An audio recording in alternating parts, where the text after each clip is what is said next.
Hey there, this is Clay with modernlove.life, and today we're going to be talking about what to do when a rebound relationship ends. Now, on this channel, we want to help you to have a great, loving relationship with somebody that you love without having to play mind games, without having to play hard to get, without having to pretend to be someone or something that you are not, because I believe that you deserve to be loved for who you are. And if that's something that you believe, please give me a thumbs up and subscribe to this channel if you are not already. Okay, guys, so yeah, sorry that this live stream is a little bit late today. Got hung up on some things and had a few technical difficulties, but here we are. So yeah, also, we're going to be talking about some issues related to your emotional world, your inner work, and all that stuff too. So if that's something that you're interested in learning more about, check out our free class over at modernlove.life/class. Okay. So I've been talking about rebound relationships for the past week and a half or so, and this may be the last video that I do on that for a while. We'll just have to see.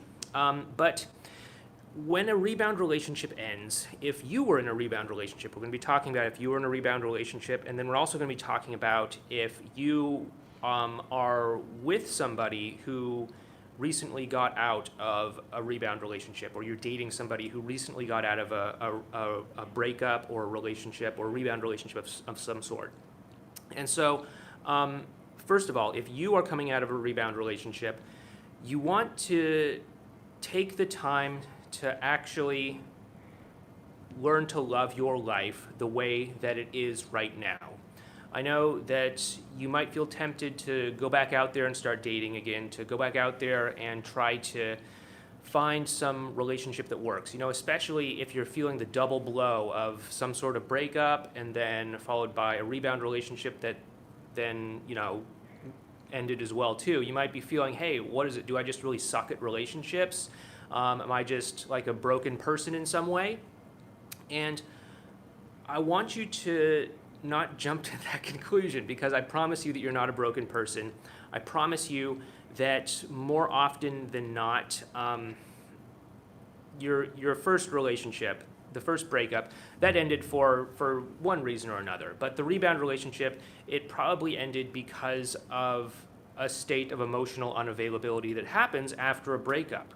And instead of working through those emotions, you decided to, intentionally or unintentionally, you decided to paper that over by trying to go into a new relationship, hoping that you can avoid the intense emotions of the breakup, the intense emotions and uncertainty that comes with being single and all of that stuff. And if you're coming out of a rebound relationship that did not work, you want to resist the urge to do that again, because you want to actually work on becoming emotionally available so that the next time you end up in a relationship, it's much more likely to work out rather than just be another rebound relationship, another emotionally unavailable connection, another emotionally unavailable dynamic. So this is going to involve putting in the time, putting in the work, putting in the effort to love your life right now with or without somebody else in it. If you can love your life right now, you're not going to be disconnecting from the present moment and falling in love with the fantasy, the illusion of being in a relationship, the illusion of being with somebody else, the illusion, the fantasy, the dream of being, past the breakup. You're going to actually have to deal with those emotions now, which is also, kinder to anyone else that you might actually date in the future, because you're not going to be dragging all of this baggage into whatever dynamic you may have with them.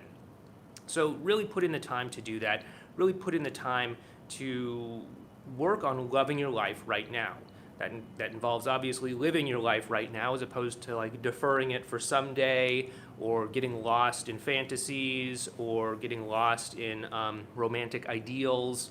It also involves really accepting your life the way that it is right now. Even though it may not be exactly the way that you want it to be, you have to accept where you are. You have to accept the starting point and say, okay, this is where I'm at. Maybe my life's not that great right now. Maybe I have a lot of work to do. Maybe I have a lot of progress to make. But here's where I'm at right now, and I have to accept it, and then from there start taking a step forward, rather than to disassociate from what's actually happening right now by hiding, essentially, in a rebound relationship. And this is going to be hard. This is going to be really hard because I know there's a lot of advice out there that tells you, oh, there's plenty of other fish in the sea. The best way to get over a breakup is to date another person. And we're always in this society that says, hey, if you're single, there's something wrong with you. If you're single, your aspirations in life should be to be in a relationship with somebody else, to be dating someone else.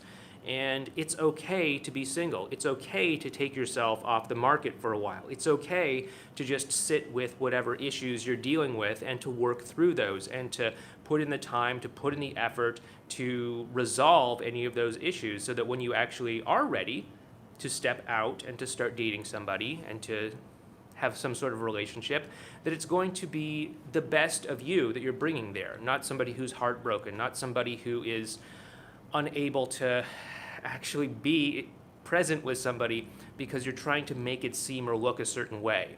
And this is tough, especially these days. When we live in this instant gratification society, we have smartphones and apps and all these things that are pulling our attention out of the present moment, pulling our attention into a seemingly endless list of possibilities when it comes to, dating apps and things like that. This is what we all talked about a couple weeks ago in the video on why dating is so difficult these days. I'll go ahead and put a video card up for that over here if you want to check that out. But this is going to be tough, and I want you to know that this is worthwhile, because if you continue to have rebound relationship after rebound relationship after rebound relationship, if you continue to have an emotionally unavailable connection after an emotionally unavailable connection after an emotionally unavailable connection, and so on and so forth, you're going to start to cement into place a certain way of being, which is emotional unavailability. And then you're going to end up in the very common dynamics of emotional unavailability. We'll probably get into that tomorrow, I think. I think tomorrow we'll start talking about emotional unavailability. But you want to really be careful about this, because if you keep heading down that path, you're going to really harden your emotional state, which right now is probably some form of emotional unavailability. And that may become locked in, and that may lead you towards the destiny of an emotionally unavailable person, which is chasing after perfection, constantly being disappointed, rejecting real opportunities that are in front of you, in hopes that there's going to be some sort of ideal thing around the corner, some sort of perfect thing around the corner, some sort of unobtainable whatever that you're going to get that's going to validate you in some way. And that's not a great place to be. So you want to watch out for that. If you are on the other side of things, you are seeing somebody, you think that person might be coming out of a rebound relationship, that person's coming out of a rebound relationship, or they're coming out of a breakup, just know that right now that person is most likely, temporarily at least, emotionally unavailable. And just know that that's probably how they are going to be until they are able to work through these emotions. And what this means is that that person is probably going to be looking to you to fulfill a fantasy of being in a relationship, looking to you to fulfill a fantasy of being not single and being over their ex. They're going to be looking to you to validate them and their beliefs about, hey, I'm moving on faster than my ex. Hey, I'm getting this romantic attention from this man or this woman. Hey, I am able to, finally be able to say, hey, I'm in a relationship now, or something like that. And just know that they're going to be using you as a means to an end to fulfill some sort of validation that they are seeking. Again, this is all what we talked about in the validation trap. Put a link to that up there. You can go check that out if you missed that. Currently, it only has about 1,100 views, so come on, guys. That's a really important video. But just know that they're going to be in this way. And although you cannot make somebody emotionally available if they are emotionally unavailable, you can absolutely do things to try and nudge them in the right direction to see if they have the capacity to become emotionally available, ideally sometime in the near future. So what that might involve doing is bringing their attention back to the present moment.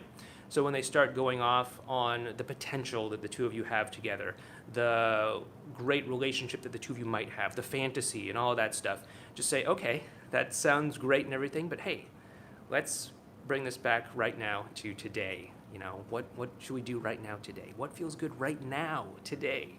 And that way, you're starting to bring them back to the present moment. And the more they get accustomed to dwelling in the present moment, the faster they're going to be able to work through their own emotional issues. And if they have the capacity to be emotionally available, they're going to start to thaw out a little bit sooner.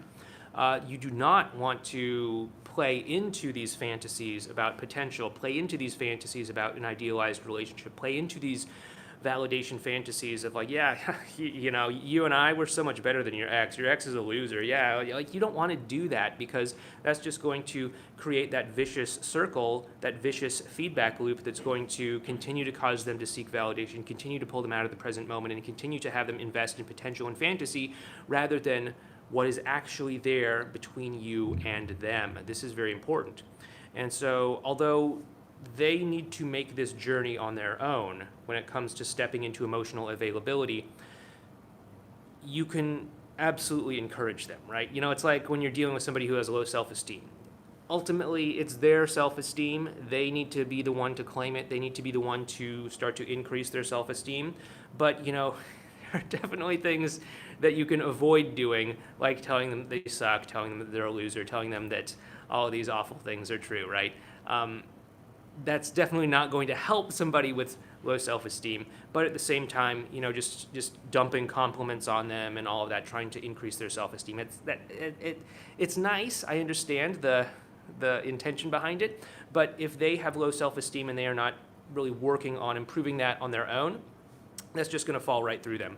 You know, like pouring liquid into a cup that has a hole in the bottom is just going to go right through. So there are definitely things that you can do to help to encourage somebody to get through their emotional issues, to become emotionally more available if they have that capacity. And there are definitely things that you can avoid doing to keep them from getting stuck in that addictive loop of emotional unavailability and validation seeking and all of that stuff. But again, also, ultimately, you have to be okay with them as they are, right? You have to be okay with this person as they are. And if they don't have the ability to actually open up and be emotionally available, you have to accept that. You have to accept it, and you have to say, okay, this is an emotionally unavailable person, and this person might be locked into a long-term emotionally unavailable pattern. And if that's the case, I'm not going to be able to change them. This is a choice they have to make on their own. The power of my love is not going to be able to change them. This is something they have to be empowered to do on their own. And if you do not want to be with somebody who is emotionally unavailable, then you need to do the difficult thing, which is to walk away, so that you have the space to be with somebody who is able to be emotionally available with you in the way that you want them to be. This is not easy, but this is something that you need to do if that person is locked into an emotionally unavailable state of being. And you know, it might be difficult to tell when you first start interacting with them, when you first start seeing them. You know, is this how they are, or is this just a temporary state of being for them? And you know, you gotta give them a little bit of time, because obviously it's going to take some time to get past the breakup emotions, depending on how fresh they are, depending on how complicated they are to work through and all of that. But you also have to just notice their behavior. Notice how they respond to things. Notice how they interact with you. Notice how they respond and react and behave in your interactions, and take all of that as feedback. If you're seeing progress towards them opening up and becoming more available, then great, that's cool. But if you know, they start to do a lot of emotionally unavailable things, like we'll start to get into tomorrow, I believe, as we'll start to delve into this topic of emotional unavailability a little bit more, such as hot and cold behavior, such as you know, vanishing acts, such as fast forwarding, such as doing all of this other stuff, then you have to say, okay, this is where they're at right now. Is this something I want to put up with? If it is, cool, great. stop complaining about it and put up with it. If it's not, then you got to let them go, because even if they are a great person, even if they are 95% or 99% of the person that you want them to be, if that remaining 1% or 5% or whatever is something that you don't want in a relationship, then you're better off letting them go, because they're not the right person for you right now. Now, you can obviously check back in with them months later, years later or something, see if they've worked through these issues, see if the two of you actually can have a great relationship and all that stuff. But, if they're not the right person for you right now, they're just not the right person. So anyway, on that somber note, if you like what we're doing here, please give me a thumbs up and subscribe to this video if you have not subscribed to the channel already. And if you want to learn more about how to thaw out your emotions by upgrading your love operating system, please check out our free class over at modernlove.life/class. All right, with that being said, let's see what folks are talking about in the chat. Okay, got to scroll past a couple of these. I was chatting with some people before we went live here. Hooper says, I am interested to see if you have any belief about differences between men and women on the rebound. I believe there is a major difference. Once a woman quits on a man, she is done, especially if she starts dating somebody else. When they go Facebook official, the chance of getting back together is 0. Okay, so first of all, there's a lot of very extreme polarizing language there. Is the chance 0? I don't think it's 0. I mean, I don't know, it might be very small, but it's definitely not 0. That's like saying if you were to take 10,000 women in rebound relationships, 0 of them would get back together with their ex, and that's not necessarily true at all. But when it comes to gender differences, here's my belief. So ultimately, it's really about the individual. Ultimately, it's really about how an individual person responds to the emotional stress of a breakup, in terms of whether they're going to deal with their issues or whether they're going to hide from them and try to leapfrog past them, try to paper over them with a rebound relationship. Now, with that being said, women, generally speaking, and you can argue that this is maybe societal pressure or maybe it's biological or something like that, but women, generally speaking, are security-seeking creatures. They seek the security of having a relationship, of being with a guy, of, whatever it might be, right?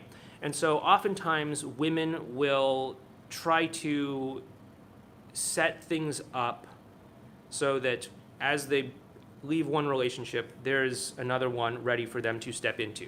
Some people call this monkey branching. That's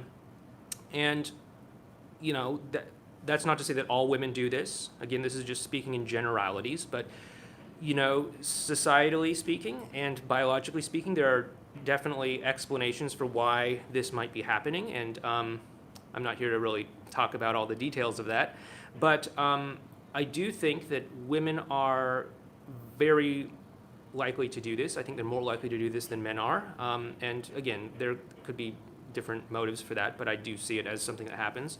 But again, not all women do this, and there are men that do this as well too. And of course, there are men that do not do this as well too. But ultimately, it really boils down to the person's individual personality, their individual way that they handle things, their individual ways to either, accept the security-seeking side of themselves, or the side of themselves that's like, okay, let's just step into this unknown and let's just see who we meet. Let's just see who we run across, right? And some women will do that. Some women will not do that. Some men will do that. Some men will not do that.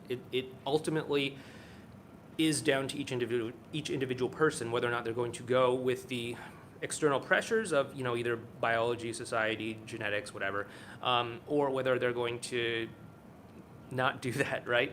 I've known men that have been kind of unable to end a relationship without having another one set up, and I've known women that have been perfectly happy to walk out of a relationship and to just be okay being single until something else comes along. With that being said, is a rebound relationship cemented in place because it's Facebook official? I don't think so. It just means that they are so infatuated with the fantasy of being in a relationship, of being in a functional relationship, of being in a relationship that works, of being in a healthy relationship, that they want to broadcast this out to the people that they know on Facebook. Now, granted, everybody uses social media in a different sort of way, but I think most people hold off on it until they believe that the relationship is pretty substantial, because most of us have like family members and stuff like that on our Facebook page, and so if you were to say, hey, I'm in a relationship with this person, like grandma's going to see that, your mom's going to see that, and they're going to probably get excited. They're going to be like, oh, are you going to get married? Are we going to start to have some grandbabies here and all that stuff? And they're going to get like really excited, and you don't want to rile up your parents and all that stuff for no good reason. And so when it comes to the rebound, people would probably only do that if they believed that the relationship was going to work. Now, just because somebody believes that a relationship is going to work does not mean that it's going to work. Just because somebody believes that a relationship is healthy does not mean that it is healthy. The actual dynamic of the relationship could be crumbling beneath their feet. In fact, sometimes they may just do these sorts of things in order to try and force it to happen, right? Like, hey, I'm having a really hard time. If I just make this Facebook official, if I just make it seem great, if I just make it seem perfect, then it's going to be perfect. Now, of course, that line of thinking makes absolutely no sense, especially when you verbalize it, but people are kind of irrational when it comes to a lot of things. But yeah, that's my opinion about gender differences and rebound relationships. Let's see, where do we go? Okay. So it says, hi, Clay. My question is, how can an emotionally unavailable man get into a relationship when the last one ended because he was overwhelmed by commitment? Also, when it ends, does he think of his ex or the rebound? Will he have any epiphanies that might not be everyone else's fault and start doing the inner work, maybe even apologize? Okay.